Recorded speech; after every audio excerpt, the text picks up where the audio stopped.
Assalamualaikum warahmatullahi wabarakatuh. Saya Amidiniatul Fitri, NPM 1910013211010 dari Program Studi Pendidikan Matematika Universitas Bung Hatta. Di sini saya akan membuat tugas video praktikum statistika lanjut uji analisis korelasi Pearson dengan menggunakan SPSS, yang mana untuk memenuhi tugas mata kuliah statistika lanjut dengan dosen pembimbing Ibu Fauzia SPDI MPD. Pada video kali ini, saya akan menjelaskan panduan bagaimana mengolah uji data dengan menggunakan SPSS dan uji korelasi Pearson dengan SPSS. Sebelum kita lanjut ke dalam mengolah data uji korelasi Pearson dengan SPSS, kita terlebih dahulu harus mengetahui konsep dasar analisis korelasi. Uji korelasi bertujuan untuk mengetahui tingkat keeratan hubungan antar variabel yang dinyatakan dengan koefisien korelasi atau dilambangkan dengan R.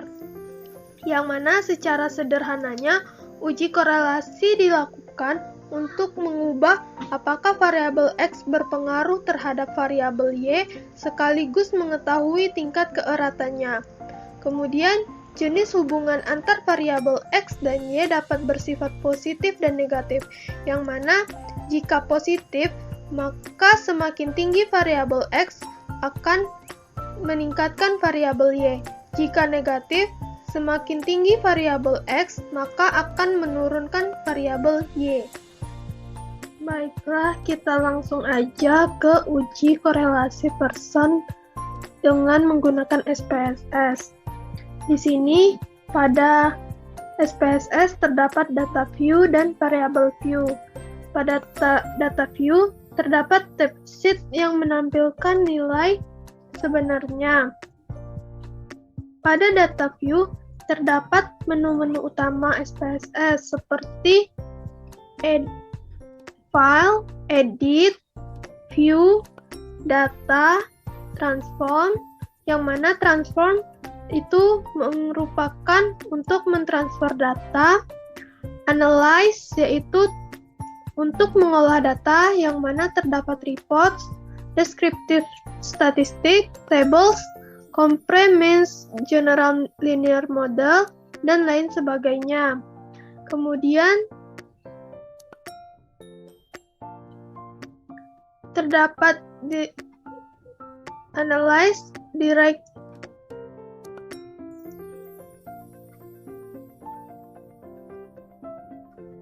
Graph, yang mana terdapat chart builder, grapboard, utilities, add-ons, window,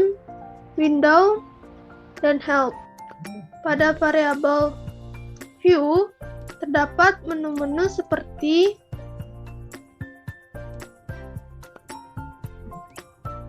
name, yang mana nama variabel akan muncul di data view yang terdapat 8 karakter, yang mana pada nama variabel tersebut tidak bisa dimulai dengan angka dan tidak bisa diakhiri dengan tanda titik dan lain sebagainya. Terus kemudian terdapat tabel kolom tipe, yang mana untuk memberikan jenis variabel data yang digunakan.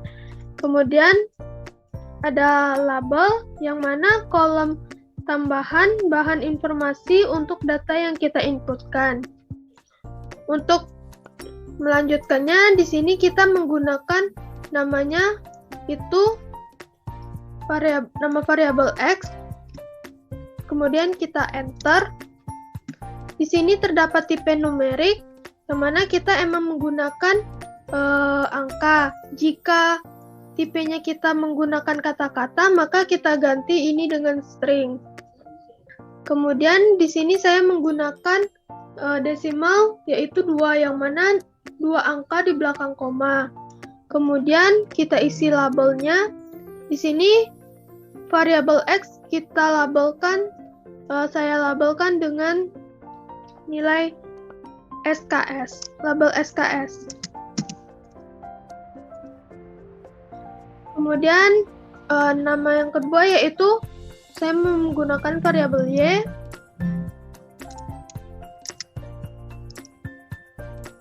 enterkan.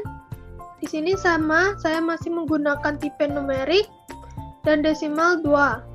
Yang mana label ini saya menggunakan itu IPK.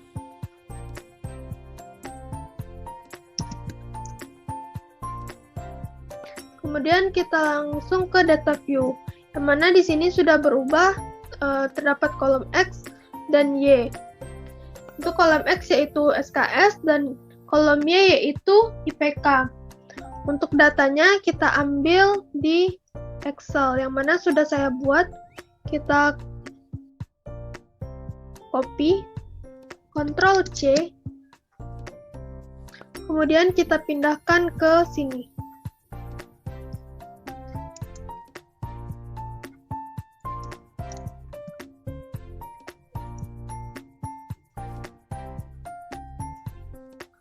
Di sini terdapat datanya yang sudah saya copy dari Microsoft Excel.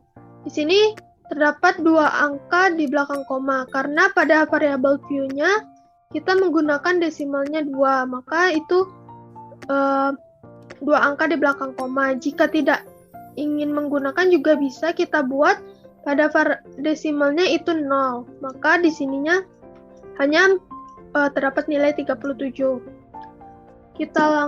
Setelah data kita buat, maka kita pilih Analyze, kemudian Correlate, terus kita pilih Bivariate. Untuk SKS dan IPK-nya kita blok.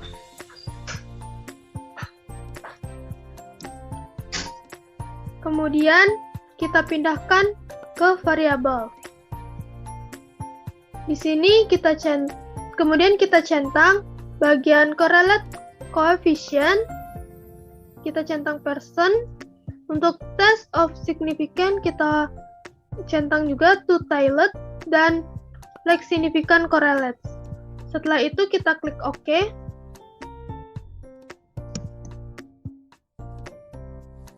Setelah muncul analisis korelasi, sebelumnya kita harus paham terlebih dahulu mengenai keputusan uji korelasi sehingga kita dapat menyimpulkan apakah SKS dengan IPK tersebut saling berhubungan signifikan dan perlu mengetahui tingkat hubungannya itu seperti apa. Untuk itu, kita harus tahu dulu dasar dalam pengambilan keputusan. Pada dasar pengambilan keputusan, jika signifikansi kurang dari 0,05 maka ia berkorelasi. Begitupun jika signifikansi lebih dari 0,05 maka ia tidak berkorelasi. Di sini pada hasil korelasinya, hasil analisisnya, signifikansinya itu hasilnya yaitu 0,006, yang mana itu kurang dari 0,05, maka ia berkorelasi.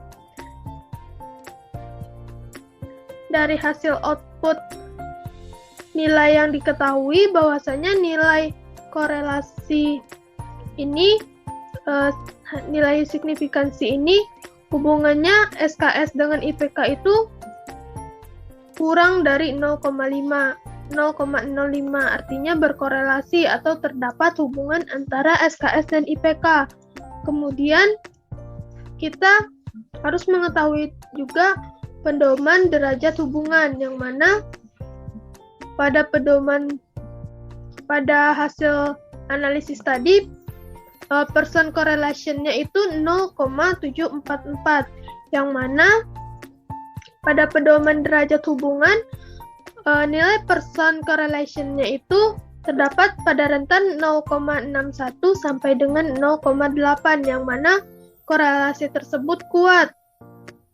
Berarti tingkat hubungan korelasi antara IPK dan SKS itu kuat, korelasi kuat. Kemudian jika ingin mengetahui arah hubungannya positif atau negatif, di sini kita lihat percent correlation-nya itu bernilai 0,744, yang mana itu bernilai positif. Maka SKS berhubungan positif dengan IPK. Kemudian muncul pertanyaan, jika nilai signifikansinya itu tepat di 0,05 itu bagaimana? Maka kita membandingkan person correlation R, person correlationnya ini dengan R table, yang mana apabila person correlationnya itu lebih dari R table, maka saling berhubungan.